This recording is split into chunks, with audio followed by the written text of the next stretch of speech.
மனோகர் இருந்துட்டு மல்லிய காப்பாத்தணும் அப்படின்றதுக்காக போலீஸ் ஸ்டேஷன்லாம் போறாங்க. ஏன் போலீஸையே கூட்டிட்டு போய் கூட அந்த ரவுடிங்க இருக்கக்கூடிய இடத்துல செக் பண்றாங்க. ஆனா மல்லிய கண்டுபிடிச்சாங்களா அப்படின்னு கேட்டீங்கன்னா கிடையாது.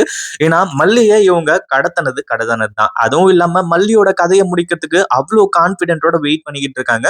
ஆனா அதே சமயத்துல நம்ம மனோகருக்கு மிகப்பெரிய ஒரு ஏமாற்றம் தான் கிடைச்சது. அதாவது மல்லிய எப்படியாச்சும் காப்பாத்திடலாம் அப்படின்ற மாரி சொல்லி போராடிட்டு இருந்தாங்க. இது நம்ம விஜய் இருக்கக்கூடிய சென்னையா இருந்தா கூட பிரச்சனை கிடையாது. விஜய் பக்கத்திலேயே இருப்பாரு. ஓடி வந்து காப்பாத்திருவாரு. அப்படி இருக்கும்போது இங்க வந்து யாரு காப்பாத்த போறாங்க அப்படின்ற மாரி வந்து சொல்லி நம்ம மனோகர் பயங்கரமா பயந்துகிட்டு இருக்காங்க. ஏன்னா ஊர் விட்டு ஊர் வந்திருக்கோம். இங்க யாரையுமே நம்ம மனோகருக்கு தெரியாது, மல்லிக்கும் தெரியாது.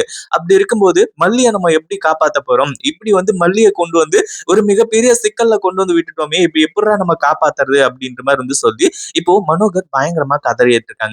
அடுத்ததா வேற வழியே இல்ல. விஜய்க்கு தான் ஃபோன் பண்ணி இந்த விஷயத்த பத்தி சொல்லி எப்படியாச்சும் மல்லிய காப்பாத்துறதுக்கு உதவி பண்ண சொல்லணும் அப்படின்ற மாரி வந்து சொல்லி இப்போ விஜய்க்கு ஃபோன் பண்ண ஆரம்பிச்சாங்க.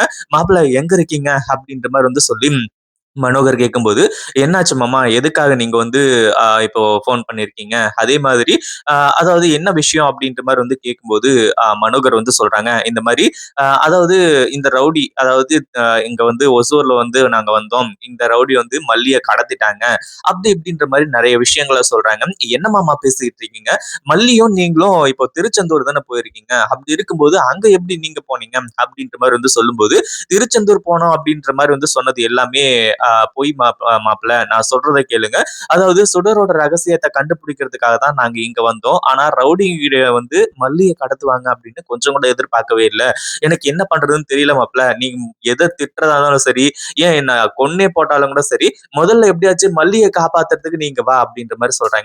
விஜயும் பயங்கர கோவத்தோட என்ன காரியம் பண்ணியிருக்கீங்க? நான் அவ்ளோ சொல்லியுமே கூட கேட்காம நீங்க எதுக்காக அங்க போனீங்க? அப்படி இப்படின்ற மாரி வந்து சொல்லி இப்போ விஜய் இருந்துட்டு பயங்கர கோவத்தோட வந்து பேசிக்கிட்டு இருக்காரு.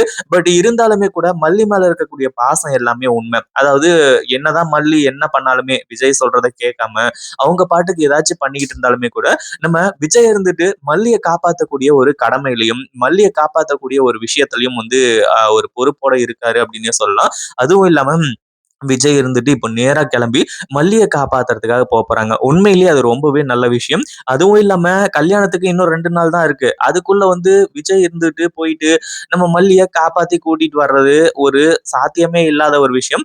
பட் இருந்தாலும் அந்த ஒரு விஷயத்த அவரு சிறப்பாவே செய்றாரு. அதுவும் இல்லாம இங்க மாஸ் என்ட்ரி குடுத்து நம்ம மல்லிய காப்பாத்துறது மட்டும் இல்லாம அடுத்ததா சுடரோட ரகசியங்கள் எல்லாத்தையுமே நம்ம விஜயும் மல்லி 2 பேருமே சேர்ந்து தெரிஞ்சுக்கிட்டாங்கன்னா எப்படி இருக்கும் அப்படின்றத கமெண்ட் பண்ணுங்க. இந்த வீடியோ புடிச்சிருந்தா லைக் பண்ணுங்க, ஷேர் பண்ணுங்க. இப்பதான் நம்ம சேனலுக்கு ஃபர்ஸ்ட் டைம் வரீங்க அப்படின்னா, கீழ இருக்க சப்ஸ்கிரைப் பட்டன பிரஸ் பண்ணிக்கோங்க.